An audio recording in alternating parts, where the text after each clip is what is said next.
Well, hello, American farmsteaders. This is Jenny with the Gramstead Family Farm, and I am here with my friend Donna from Hazelbell Farm. Hi. And we are glad to be chatting with y'all today. Yeah. Yeah. So I want to start this whole little chat with just a little bit of housekeeping stuff. Yeah. We are, well, first I'll tell y'all what we're talking about today. We're talking about our favorite things on the homestead. Mm-hmm. And in complete opposite of that, with the housekeeping stuff, we will talk about our least favorite thing, and that is technical things. Technology is not our friend at all. No, technology is not our friend. We've been dealing with some sound issues with our recording, and we're really trying to brainstorm and figure it out so it sounds as best as it can. Yeah. So we're working on it. If we sound awful and echoey, we're sorry. We're trying. We're trying. We think we have, if you've been listening, we had a static issue. We think we have that figured out. Yep. So now it's the echo and I know last week it sounded like we had marbles in our mouths. I don't know what that was. I don't even know. But I hope we have it figured out here. So we'll see. Yes. Hopefully we have it all figured out. I doubt that. But no, I know. No. Or when we do, something else will come up. All right. Well, so yeah, there's that. Some other housekeeping issues. We have a chicken butcher class coming up. Yes. There in are like 2 weeks. Yeah, I think it is 2 weeks. It's July 20. I think 23rd. Third, whatever that Saturday is. Yeah, at 10 o'clock. At my farm if you're local, it's right on Highway 21 in Keystone Heights, kind of between Middleburg and Keystone. And we do have some slots available. I will start posting now, hey guys, look at this event, because now that I know we have chickens to butcher. Yes. I'll talk about that in a little bit. But yes, so we have that, and we are nailing down dates for future canning classes and that as well too. Yes. It's coming. Yes, it's all coming. So make sure y'all are checking out our Facebook page because that's where all of the classes are posted. Yeah. Under the events section, you can find the events there and just follow the directions and sign up. Yeah. Yeah. Yeah. Other than that, of course, if you want to send us an email, you can always send us an email. Yeah. So now that all the boring stuff, all the technical stuff is out of the way, we are going to talk about our favorite things on the homestead. Yep. Which should be a fun topic, I think. I think so too. So we prepared differently. We did. We did, but that's okay because we're different. It's okay. It's okay. So, we often are asked, like, how do you get around this issue? What's your favorite way to do whatever? What's your favorite garden tool? That kind of thing. So we both kind of compiled a short list of our favorite things. And I did it in a way of asking the question, what's your favorite garden tool? And Jenny probably just made a list of her favorite garden tools, that kind of thing. So you start with, what is your first favorite thing? Well, the first thing that came to my mind, and it probably came to my mind because it's kind of what I have coming up and going on right now, is my garden journal. Oh. I love my garden journal, and I love to open the garden journal and like actually draw out my garden. Yeah. And where is everything going to go? Right. And every season that I plant a garden, I do this. It's something that I've done every year. Mm-hmm. If I do a spring and a fall winter garden, I'll do separate plans for those. Mm-hmm. And it's just fun to look back at them and see like the progression of like the crop rotation. Mm-hmm. And so I love to draw it out and label it and color it and highlight it. Yeah. I am hit or miss with that. My problem with a journal, there are some years that I'm super, super consistent. Mm-hmm. And I write down everything, like I'll keep a daily log of this is what happened in the garden today. I saw these germinate, I harvested whatever. And so it kind of is... it's a journal. I mean, it's a little calendar log so that next year, that's nice, on this date, I can see what was going on. Yeah. That works really well if you're consistent. That does not work so well to be something to rely on if you're not consistent. So a lot of times I just like get tired of doing that, or I didn't do it for this many days or weeks or whatever, and I just kind of throw Yeah. it away. Yeah. So I do It always. is a great idea, though. Yeah, I do always, I say always until more recently, but I usually do a big drawing of the garden also. And these are how many beds I have, and this is how much space I have. And so this is how many green bean plants I can put in. And then when those come out, what's going to go in next? And I do like to do that too. Yeah. And something about the colors and I enjoy it. Yeah, labeling it, and Yeah. and two, I mean, it helps me stay on track too. Like when you have a big garden, you know, Yeah. if you go ahead and plan it out, you know, you just work on one bed at a time, and it, you know, you don't lose focus of the end goal when it's all drawn out. I think what gets me too with that is when the garden doesn't go according to what my plan was. You know, like it didn't read the journal. Right. And so I get sidetracked and, you know, oh, well, this bed got bad soil in it, or Right. whatever I planted in there just didn't do well. And Right. I have some holes there that I can go back and fill. But yeah, I think that always snags me up a little bit. Yeah, for sure. Yep. All right, so that's cool. Your garden journal, that is awesome. Well, I mentioned garden tool. My favorite garden tool, this is going to sound so stupid, but it's just my little spade, my little hand spade. Yeah. That is my favorite garden tool. Nice. I chop bugs with it. I dig holes with it. I mix compost with it. I do everything with just my hand spade. And I have one good one that I really like. And if I can't find it, it's like the end of the world. I mean, obviously, I could use something else, but Yeah, I don't have one right now. see, I didn't have one all spring. really, Yeah, my favorite garden tool is my pitchfork. Okay. But a spade would be super helpful. Yeah, I don't know how you're gardening without a spade. I mean, we use our hands a lot. Yes, shovel 1, shovel 2, Right. which are my hands. Right.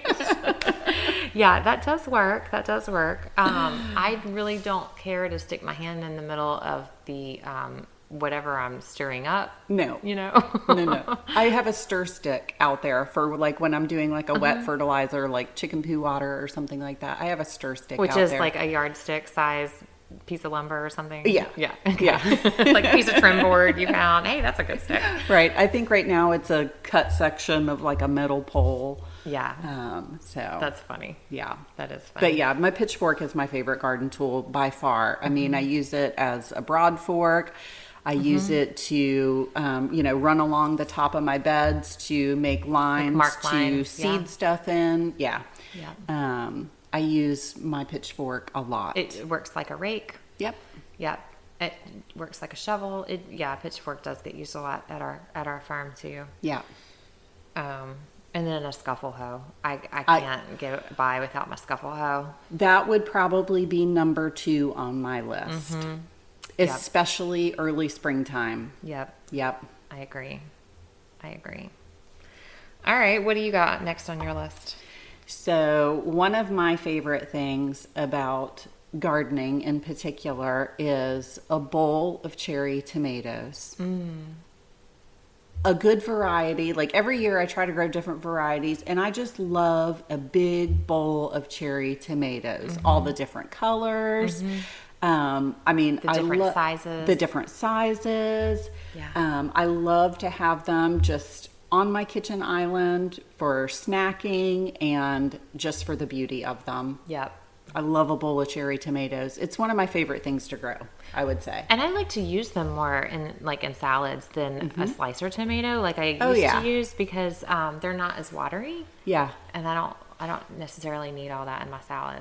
Yeah, no, I get way more uses out of my cherry tomatoes than I do my slicers. And if I want tomatoes for my sandwiches, I usually just go with my Chadwick cherries, which are a big cherry tomato. And then you get bite-sized slices of tomato. Right. You know, you don't bite your whole tomato off your sandwich. Right. They're so versatile.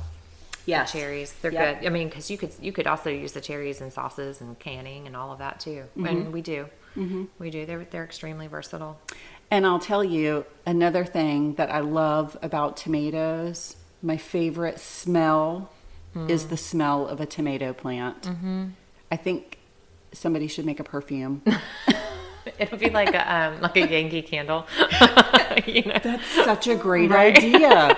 They have such odd, like the most random. I remember when I was a kid, and I loved that fresh cut grass, and they had a scent, fresh cut grass. Yes. I would burn the little tarts in my bedroom all the time. Yes. So yeah, tomato vine. Yes, That would be good. that's my favorite garden summer smell. I like that too. The smell of soil. Yeah. Yes. Tomato vines, that's cool. On that same note, my favorite essential crop are potatoes. Oh. Have to grow potatoes. And that's more of a, like the most bang for your buck, I feel like. Potatoes and beans. Like you're getting, what? Unless you're me, I grow the most expensive potatoes on earth. Right. So this year I didn't have a great potato crop, but for the most part, potatoes. Yeah. I mean, that's the most calories that you can grow, whether it's Yeah. white potatoes or sweet potatoes. Yeah, they're hardy, they're starchy. Yeah. They're easy to preserve or Yeah. save. Yeah, I really need to work on my potato growing skills. Yeah. Yeah. And beans. Beans are Yeah. also easy to get a bunch of for the time and the money you put in. And so those are some go-to essential crops of mine. Yeah, I would for sure agree on the green beans, and for us it's peas. Green beans, black beans, zipper peas. Those are our spring, summer staple crops. Yep. And cherry tomatoes. Cherry tomatoes for sure. Yeah, everything else is just kind of like nice to have. Yeah. You get a few carrots, A few eggplants. a few, cucumbers. Yeah, but you're not going to be sustained No. on that if you had to live out of your garden. No. Potatoes can sustain. Right. And so and bean like legume beans too. So that's kind of how we look at it. Yep. What is your favorite animal to raise for food? I know. That is, that's a toss-up. I have kind of a toss-up too. So my favorite, like for production, low cost, fast turnover is not something that I'm currently raising. So quail would be my favorite for that. Okay. They are excellent. They are cheap. They don't take a lot of feed. They don't take a lot of space. They don't take a lot of time. They don't take a lot of money. And That's a lot of perks. and they grow super fast. So you have a constant influx of meat. Okay. And that's why I like them. I like quail. They're easy. They're so fast to process. They cook faster than a whole chicken. I can Right. cook a dozen quail on the grill faster than I can cook a chicken for my family. So it is a toss-up for me too because I'm not growing those right now. Right. I haven't in a couple of years, but the other obviously is my milk cow for Yeah. food. Yeah. Yeah. Cows are up there on my list. We are just really enjoying the ruminant meat animals, the sheep and the cows. Yeah. I really like the sheep because they have a quicker turnover than a cow. You can give you 2 lambs a year. And, you can have those hanging in 8 months. Right. Whereas a cow, it's going to take, they got a longer pregnancy. Right. They're not going to have, they could, I guess, have 1 calf a year, but that would really, really be pushing it, I think. Yeah. On my farm, I'm not that managed. We're not that managed either. Yeah. And there's a whole bunch of different logistics that play Right. into that for us. But for like a regular rancher, they are usually going to calf once a year. Once a year. Yeah. That's highly managed. Right. Right. We're not that managed. No, and I have like I said, I'm okay with that. There's a lot of logistics that play in that, and like the biggest thing for me is like my milk cow. She doesn't come back. She doesn't cycle back with her heat cycles, and for like 4 months after she delivers. So if she were to take right away, she would barely make it every year. A year. Right. Well, no, she wouldn't. It would be more than a year. It would be Right. more than a year. Yeah. So and Yeah. she never has right away. It's usually a little longer. So. Yeah. So I guess for that reason, Yeah, I could see the lambs. sheep, yeah, the lambs. Yeah. That's why we started raising lambs, Mm-hmm. honestly, is because we were doing the beef thing, and like there's a lot of waiting. There's a lot of waiting There's a in lot beef, of- I know. There's a lot of patience required there. Yeah, somebody was asking me, like just talking beef cows and stuff like that. And they, asked me what I was going to have ready soon. And I thought about it and I was like, the quickest thing that we're going to have ready now after August. I mean, once August hits, we'll be done for a while. We'll be done for, Us too. I mean, at the soonest, probably 8 months. Yeah, we have. I just picked up beef, but that's going to go in boxes. I'm Yeah. taking one next week, so I will have some beef in August. But other than that, Yeah. I think we're going to be done for a while too. After August, we're going to really slow down. Yeah. Which is fine, it ebbs and flows. But I think by the time my cows slow down, we'll have a couple lambs to process. So that'll be good. Yeah, we're going to be focused more on the milk side at our farm. Yeah. So as far as like what generates income. Yeah. And what to like really focus on, that and chickens. I really want to take chickens bigger. Chickens, yeah. I know. I've been thinking that too. And the only thing that's really holding us back from wanting to do more chickens on a regular basis is the cost of feed Right.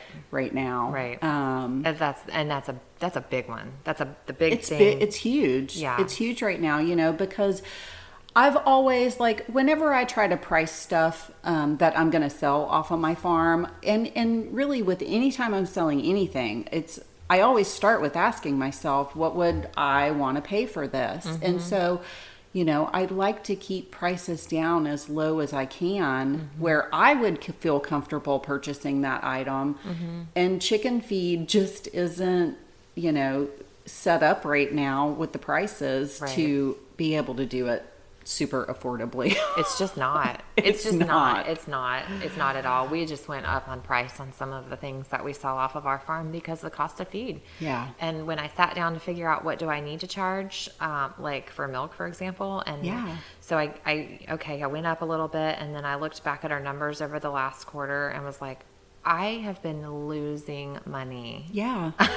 Yeah. But then I've been if losing money for about 6 months. Right. But if you price it like where it needs to be, I kind of feel bad about it. I'm Right. like, oh, I feel bad charging that much. And then I'm Right. like, wait, no, Right. don't feel bad because that's what it is. it's what it is. Right. The prices are just crazy right now. Yeah. So Yeah, it is. which It is another reason why I guess lambs are my favorite. The lambs and our sheep, they are the most grass-fed animal on our farm. Yeah. I'm moving towards strictly grass-fed with them. So, and they've been off grain for a while now.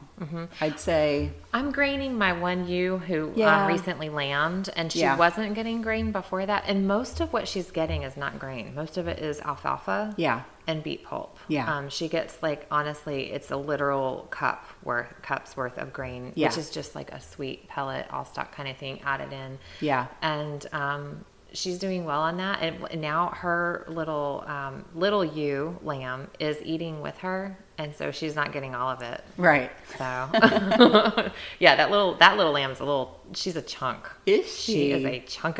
Aw. She's so cute.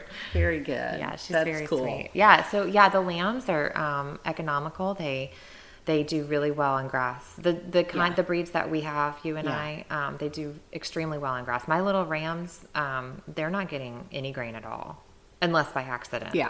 I mean, like they got out and got in the grain or something. That does happen. But what's your Yeah. next favorite thing? My next favorite thing is learning a new skill or finding a new use for something that you had not been using it for. Oh, okay. And yesterday I learned a new use for basil. Oh, yeah. Yeah. I was watching Roots and Refuge, Oh, and yeah. she had a friend on that was teaching her how to make basil tea. Yeah, I've been loving my basil tea. I've never made basil tea. I did not even know that basil tea was a thing. I have been having, like, using my Tulsi basil Okay. in the evenings, and I need to research this because I don't know, but I'm thinking it's helping me sleep. Oh. Yeah, I don't know, but I'm pretty out of it pretty soon after I have my Tulsi tea. That is awesome. Yeah, and I'm glad because going to sleep is not something I normally have an issue with, but my body, I guess, probably with age, is a little more sensitive to caffeine than it used to be, and I haven't figured out how to stop drinking the coffee early enough in the day, and so there are times where I have a hard time going to sleep, and I started picking up the melatonin, which I was super sensitive to at first, but your Okay. body builds resistance to that. And so, like, I'm increasing the milligrams on the Right. melatonin, but I have found in probably the last 6 weeks that I think the Tulsi helps me sleep. Interesting. Yeah, I'm sticking with it. So I haven't been using the melatonin at all, Okay. and I'm drinking a lot of coffee. So how do you make your basil tea? I just pick it and rinse it and put it right in the hot water Yeah. out of my Keurig. Yeah. And let it sit for a few minutes. I don't use like a fancy tea ball or bags, or I have a French press. I haven't been using it.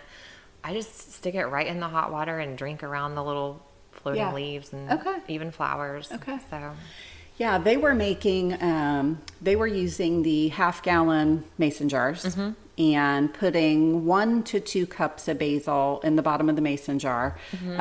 It depended on, they did 4 different varieties. They had the Tulsi, I think holy basil, that's the same thing. Yeah. citrus, Oh, yes. maybe a blue one. There's a lemon basil. That Yeah. would be so good. Yeah. And there's a lime basil. Oh, There's a cinnamon basil. this makes me want to get some more basil. I have a bunch of basil seeds I haven't started, but yeah. Nice. Yeah.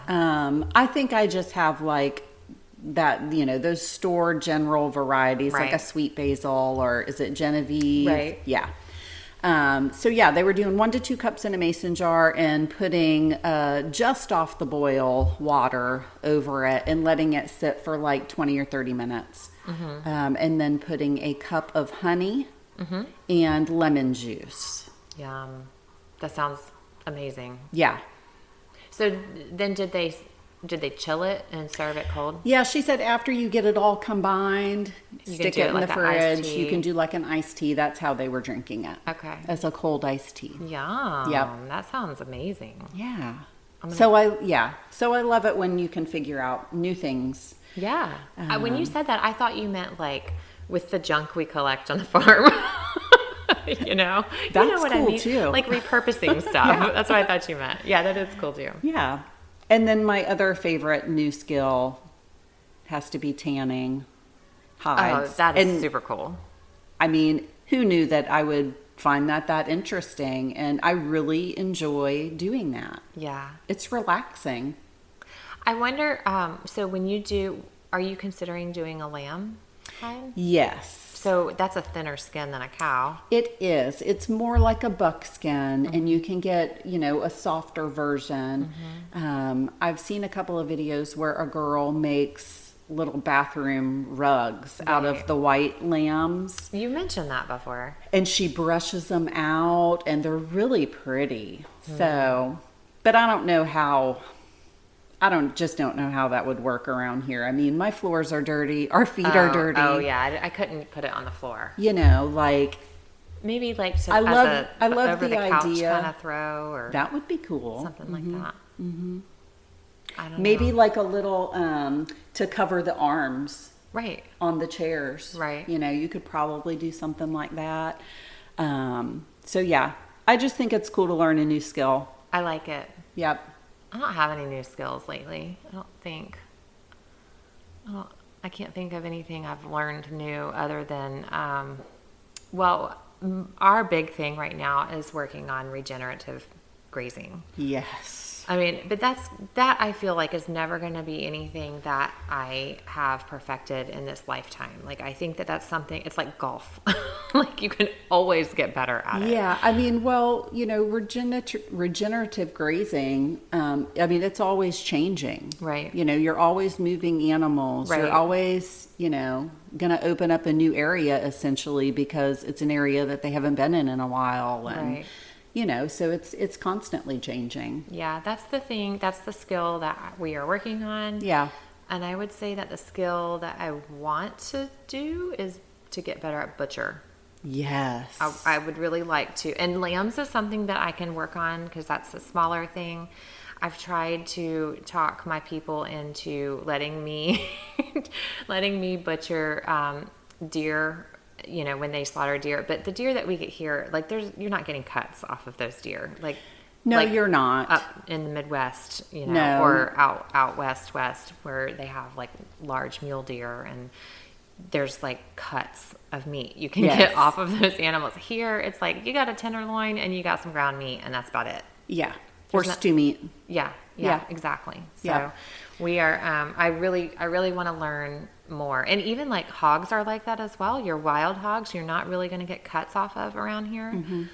They're so incredibly lean that you can't really like cut pork chops off of a wild hog.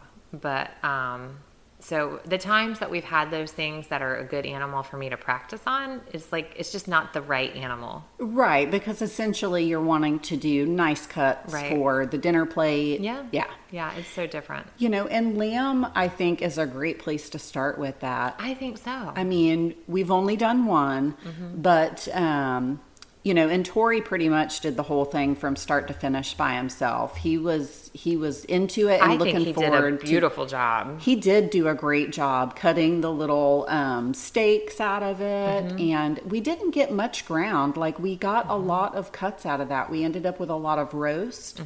And then, of course, those little baby T-bone looking steaks. They are so good. That sounds amazing. So lamb is a good... Yeah, so butcher's the skill that I would like to work Yeah. on, as I could put in quote unquote favorites. Yeah. So Yeah. it's a weird thing to have as a favorite, I guess, but I know, that's I'm how a I feel. weirdo. That's how I feel about the hide tanning thing. yeah, I know. If you're cringing right now, I'm sorry. Yeah. I'm a weirdo. Oh. Well, speaking of like butchering things, one of the things on my favorites list has to do with homemade bacon, which we've only done a couple of times, but I really like our homemade bacon that we do. I mean, the bacon that we get from the butcher is really great also, but I don't know. I guess there's just something in preparing it yourself. Yeah. That makes it so good. But I love to saute. One of my favorite dishes that comes out of the garden is sauteing either mustard greens or zipper peas in homemade bacon and homegrown onions. Yum. Yum. Is Potatoes, right. anything in homegrown bacon is good. Yes. I mean, it's all good. It's all good. That leads to my favorite quick meal meal on the farm or from the Okay. farm, whatever. Yeah, Okay. I like to do breakfast casserole, and so that's what we did for dinner last night. Actually, Okay. On the fly, we got home late, Right. and had some potatoes already cooked, like chopped potatoes already cooked, Right. As a leftover. So I put those in the pan with some bacon grease, and because you don't throw that away, No. ladies, you never ever throw away the bacon grease. So I reheated them in bacon grease in the pan. They crisped up a little bit. I browned some sausage, Okay. threw that in, and a whole onion. Threw that in, mixed all that together, and then, I don't know, a dozen eggs, 8 or 12 eggs. Yeah. Scrambled, add cheese. Sounds really good. It's so fast and easy, and Yeah. it's amazing. That's like, everybody loves it all the time. Anytime I say like breakfast casserole, they're like, oh, okay. Right. And then we sit down and eat, and they're like, man, that was good. So that's one of my favorite quick and Nice. fast things. So if we talked about canned potatoes before, those are already cooked. That's a great thing to use to throw in Yeah. to breakfast casserole. Those are such a time saver. Yeah, and that will feed a crowd. So like on the weekends, if we have all the Extra children, kids, yeah. yeah, and those boys, man, they can eat. I can easily double that into 2 9x13s, and they'll clean it out. Yeah. So you could do bacon, you could do sausage, you could add peppers, you could do any vegetables or Right. mushrooms or whatever you want in there, Nice. and it's good and easy. It sounds super yummy. And just in the oven till the cheese is hot and bubbly and the eggs are cooked. So Mm-hmm. I don't know. I do it at like 400 for 15-20 minutes. Not bad. It's good. Yeah. And you could probably even make some of those ahead of time. Yeah, throw them in the freezer. Yeah. That would work. Yep. Or stir fry, like just saute all the Yeah. veggies in the bacon grease. Yes. Yes. or that or is in so the butter. good We too. use butter, but yeah, any in some kind of good fat in the pan. Whatever vegetables are coming in, we like to do a stir fry, Yes. and then some meat. Yeah. And then the next thing on my favorite list, believe it or not, is my favorite feeling. Okay. And it's the feeling that you get from a homegrown meal. Yeah. That's my favorite feeling. That was the next thing on my I list. totally agree. I did that on purpose. It was a nice segue, wasn't it? Yeah, I agree. That's my favorite thing. Yes, it is just so satisfying to sit down and have a meal and just know that you did it all yourself. It came right out of your backyard. I agree. It's so satisfying. Or to have a party and people go, well, tell me the things that came off of your farm. Like they're looking at the Yes. spread of food. Yes. Well, a lot of the food is brought in because it's usually like potluck style. But yeah. Right. Well, okay. I used our eggs and I used our butter and I used our milk and I used our meat and I used our, whatever, tomatoes and Yes. onions. And there, a lot of times they were just like floored. Yes. And Thanksgiving is a really great time to try to like pull something like that off. Like if you've been Yeah. saving stuff from the summer garden, Yeah. and we did that one year. A lot of our side dishes were real heavy on homegrown stuff. And I think that was the year that we had our own turkey, which I love the idea of, but turkeys, I've scrapped it for this year. After Yeah. I lost all those chickens, I was like, I'm not. and you lost your big turkey. And we lost our big turkey. Right. Yeah. So, Yeah, maybe next year. I don't know. We'll see what life brings next year. yeah. I hate to make plans that far in advance. Well, and hopefully feed prices go down. And it'll make it a little bit easier. Yeah, we'll see. We'll see. I'm not counting on that, but we'll see. So what's next on your list? One of my favorite homestead books. Yeah. So like I have several books that, are specific to one skill or another. And so like the dairy book or even the cheese Okay. book, or I Yeah. have all of those, the butcher book. But the one book that kind of covers all the things, for kind of like the jack of all trades that you have to be on a homestead is Carla Emery's Encyclopedia for Country Living. That's a great book. I mean, legit, everything is in that book. There's stuff in there I've never heard of. Yeah. No, I mean, it is really interesting just to sit down Yeah. and open that book. There's like how to perfectly stew a wild turtle. I mean, there's so many crazy things that you would never think that Yeah. you would need to look. But then there's also very practical things like sewing a Yes. buttonhole. So like the variety of skills, it just runs the gamut from all the different things that you need to know. And then it goes on to say like maybe, I'm not sure if it talks about beekeeping. I'm sure it does. It has to.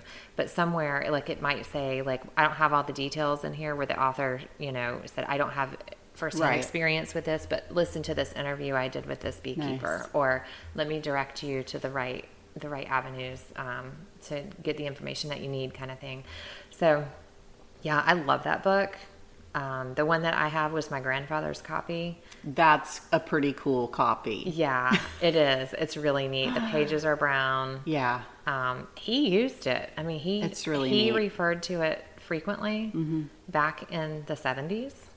And gosh, that was a long time ago. Yeah, it was a long time ago. And I just think that's really cool that you have his copy of that book. Yeah, I love it. that. It was like one of his prized possessions, apparently. I don't know. He didn't refer to it much by the time I knew him as, you know, a young adult or a teenager.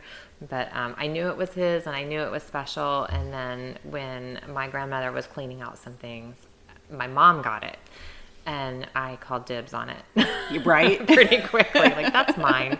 That's not going to Goodwill. So.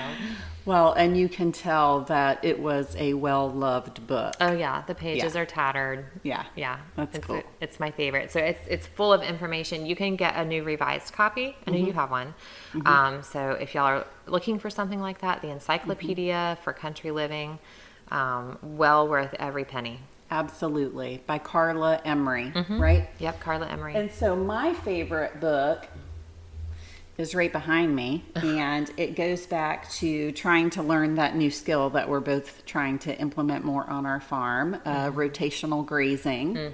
And so this book is called The Art and Science of Grazing, and I'm going to grab it real quick. Yeah, I'm gonna need a Um, copy of that. It is by Sarah Flack, and I love it because it is full of really, really great pictures. Oh, nice. It basically, throughout the book, follows different farms that have a rotational grazing, plan in place. And, it tells you where they are, what their climate's like, how many acres they have, how many paddocks, what they're running, how they're rotating their animals. And it gives pictures of different examples of things that they're talking about just throughout the book, like really heavy. So you can see, like, this is what you want this particular grass to look like when you take your animals off of it. Right. This is what it looks like when you put them on it. Right. And it's a really great book with a lot of good information about rotational grazing. Nice. Yep. It's Chelsea Green Publishing, I see. I have a lot of books published by Chelsea Green. Oh, really? Yes. Nice. Yes, that's a great company. They have a lot of homestead books. You can just search under that publisher. I think they published all of the stories books for, like, the stories book of sheep and cows and all of those. So Yes, I think I have the beef cattle, the stories beef cattle. There you That's go. another good book. yeah. Well, how are we doing on time? We're only at 37 minutes. Oh, so we can share, like, what's going on with our farms? Yeah, we're doing good. Yeah, Did absolutely. you cover all of your favorites? The only other thing I have on there for a favorite is the moment anything is born. Oh, yeah. Like if you have a lamb that's going to be born or a Right. calf or Yes.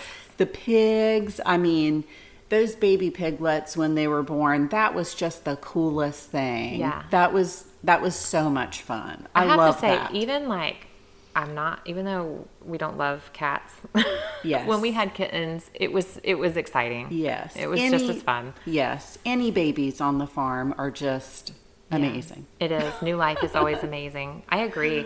We're not like on calf watch, but Hazel's getting closer. She's getting close. She's getting close. I don't see like imminent signs. Okay. Her udder is filling. Okay.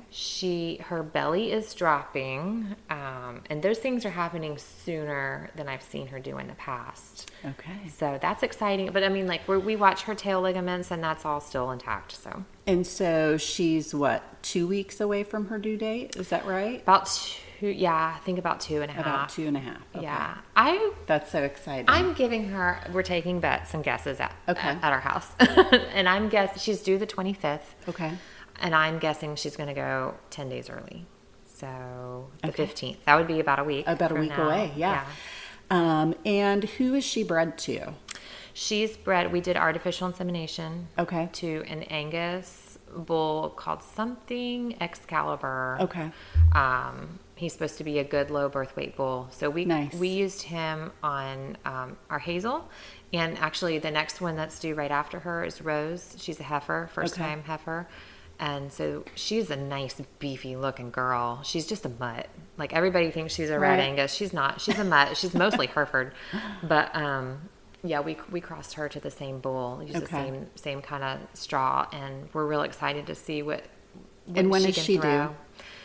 August something. Okay. I want to say it's 2 weeks All right, after so, Hazel. yeah, I mean, It's not that coming. far away. It's coming. It's coming. Yeah. Yay. Yeah. And then Bella's right after that. Very cool. September 1st. Yep. So we'll have babies soon. Okay. Speaking of those babies. And then Dolly's pregnant. Our Holstein. We got that Okay. blood work back last night. Okay. Yes, we got that. Wow. So I haven't even figured out her due date, but I have to check my calendar. Okay. But so I think today is going to put her at like 39 days bred. Okay. So, Yay, yeah, that's so that's exciting. so exciting. We finally got that done. And who is she bred to? Another Angus bull called Ripper. Okay. So Ripper's bulls, also artificial insemination. Ripper's bulls, or I'm sorry, Ripper's babies Okay. are born on the smaller side, Uh-huh. but grow fast so that they are at butcher age between 6 and 8 months. Wow. I know. That would be amazing. I said, I want it. So he, Right, he we will wasn't certainly available try that. when we did Hazel and Rose, so we didn't use him. But the pictures of the heifers and the little bulls coming out of this guy, they are amazing. Now, Wow. granted, like I'm crossing him to my dairy girls, so I'm not going to get the same as fast grow out. Right. But the genetics are there, and so Okay. those calves, just like people, like those calves can take more after mom or dad. Yeah. So we'll see what we get. I'm real excited. Dolly, being a Holstein, she's very big boned. She could handle anything. She's very wide in the hips. Okay. The birth canal size is not an issue. Okay. She's a big girl, so she could have handled anything. But we chose that Angus for the Nice. fast growth. So I'm hoping we get a big, not too big to birth, but a nice fast growing big baby between Yes. her bone structure and his muscle structure. Mm-hmm. That'll be good. Yes, that will be good. Yeah. Yay, so- that's exciting. yeah, we'll have 4 coming over the next. 3 soon and 1 next year. Okay. And then we finally got the Brahma Mama. We call Okay. Brahma Mama. Yep. Got her tested because her butcher date is actually next week. And we started to panic a little bit. Like I was Right. at the point where this sounds really harsh, but I'm the one who deals with her the most. And Yeah. I started to say, I don't care. Right. I don't want to be like that. We don't want to waste the life of a calf. I would much prefer to get the calf, but we're in a time crunch. And we're at a point where I don't want to keep her any more than I have to because she's a liability. Yeah. She's very dangerous. Right. So Eric and his brother came over a few days ago and got the chute moved over near her pen and finagled some cattle panels together to get her in the chute. Nice. So they built a legit Oh chute. yes. It was a perfect little run, and she's a beast, man. Like she is a beast. If she wanted out of it, she could have gotten out of it.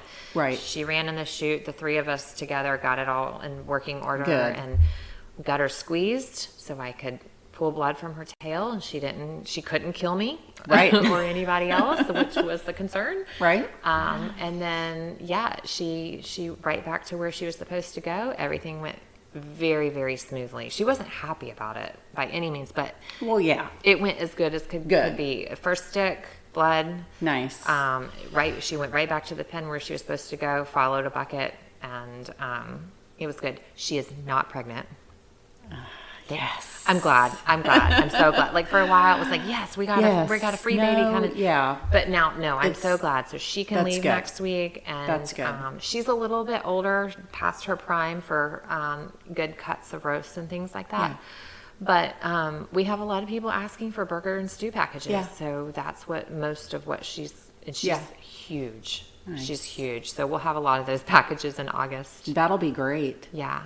I'm glad for that, and it'll be one less mouth to feed. Yes. Give me a little bit of farm income to keep the feed bill rolling for the other ones that are left. Isn't that the truth? Yeah, and until we actually have something else to sell, because like we said, it'll be a while. Yeah. So that'll be good. So what other good farm news do you have? Let's see. Have anything else? That's all fun stuff. I'm super stoked about getting blood pooled, getting Dolly, because that was the second attempt for Dolly. It was like, if it didn't work the second time, it was like, ugh.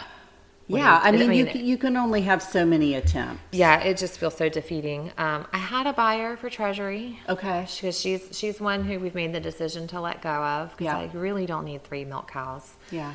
And they ran into a snag with their home, and it's just not the right time. And I didn't take a deposit like I should have, and in that time period, turned away some other people. So in the end, it sucks.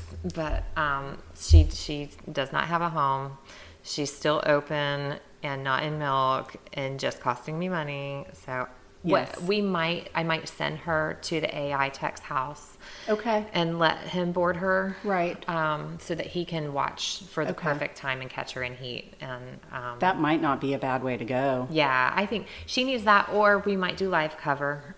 So we have a few ranch friends with bulls who we could either lease their bull, or we could bring her to their place. Right. So we may do that. We're still talking about it. I don't know. The last option is to beef her. Yes. So if we have to do that, we'll do that. I mean, I know I'd make a lot more money on her that way. I don't want to do that though. Right. I mean, because she would make somebody a really great milk cow. Right. I mean, farm business sense says yes, feed her out, Right. and send her to butcher. Right. But my heart Right. says But is it her purpose? right. That's not her purpose. Right. Even though her breed is really good meat. Yeah. And a lot of ranchers are looking for her breed for meat. So that's where I am. Okay. Yeah. Well, speaking of cows that we sit on the fence about, now that we've had the Aberdeen Angus, there is a huge difference on the impact on our pasture between the Aberdeen Angus and my full-size Angus. And I'm just starting to sit back and think about our herd, and because we're only on 10 acres. Part of that is the area that we live on. Right. So it's not like I have 10 acres of cow pasture. I'm really starting to think about Hershey. She requires Really? a lot of input. She eats a substantial amount more than any of the other ones. She's always the hungriest. Right. Her hunger is often never satisfied, especially when she's pregnant. Right. And just her literal footprint on the ground, like she'll tear up pasture quicker, she'll graze it down further than any of the other ones.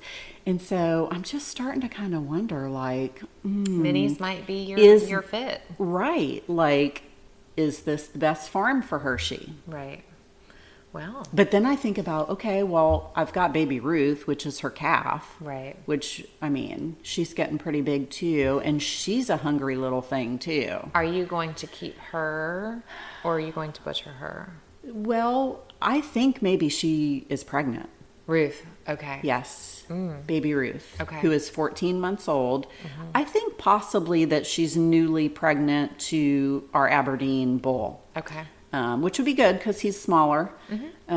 So, yeah, I don't know what I'm going to do with Hershey and baby Ruth, who are both probably, I know for sure Hershey's pregnant. Well, I mean, they'll sell fast if you advertise them as confirmed bred. Right. know. But do I want to sell Hershey? Like, she's Right. my first cow that I really kind of liked and kept. Right. All the other ones I got sent off to butcher, which she was originally a butcher cow. Right. I remember that. These are hard farm decisions that I Yes. think is important to share because it's hard. Yeah. Hard. It's hard for us to decide who stays and who goes, and because What's the best fit? what's the best fit, what's using your resources the most, and what's contributing to your farm the most.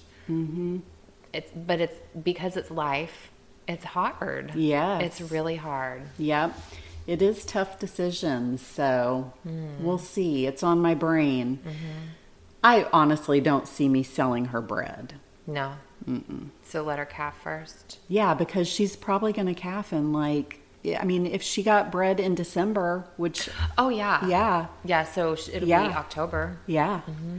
So Right around the corner. It's right around the corner. So that's exciting. I can't believe that. I know. Somebody said on July 1st, somebody said, New Year's, is in 6 months. And I was like, why would you say that? Right. Stop it. Yeah, I can't believe it. Yeah, so that'll be right around the corner. Wow. Yeah. So, I mean, you know, really, we wouldn't be doing anything until a calf was weaned. I like to keep mine on mamas for at least 6 months. That's my personal choice. Well, you know how it goes around here. Right.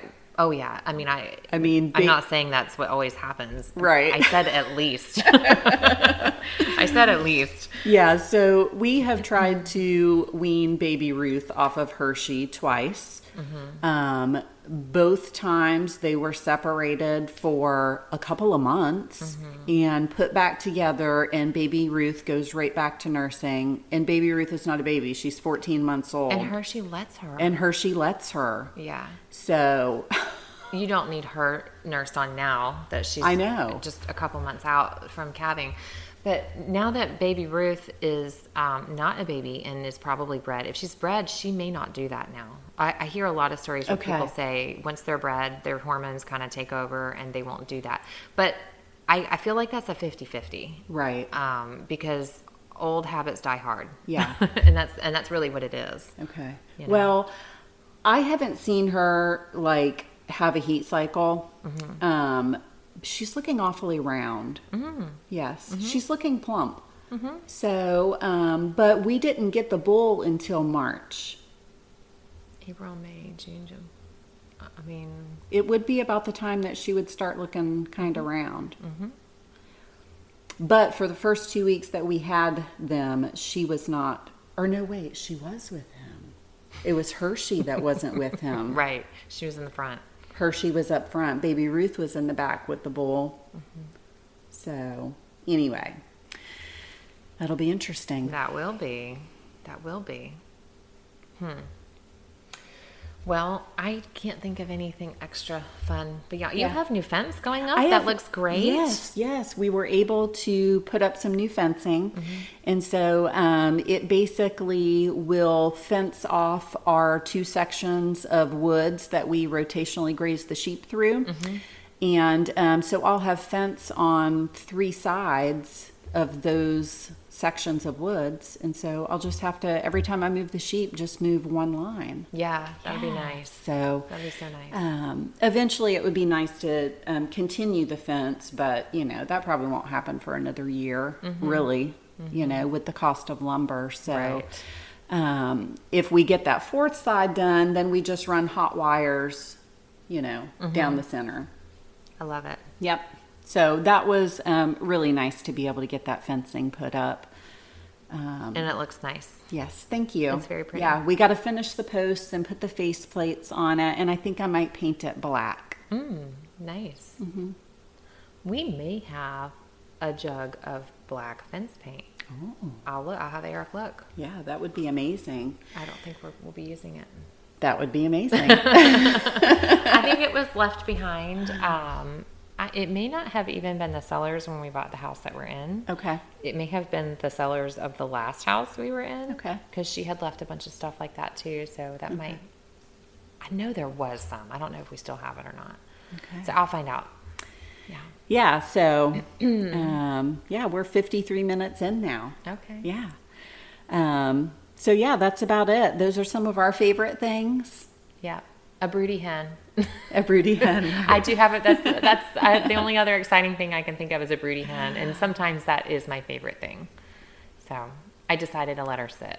Well, that's good. Yeah. I actually have one sitting right off my porch right now, too. Do you? So, yeah, hopefully we'll have some baby chicks soon, and hopefully the mama will keep them under her wing Yeah. and away from the Oh, hawks. I know. We have eagles right now hanging out at our house. So, Okay. Yeah. Nice. Not so much for the chickens. Nope. Well, all right, y'all. It was nice chatting. We will be back next week. I'm not sure what our topic is next week, Me but we'll be back. Yep. Thanks for joining us, Bye. y'all.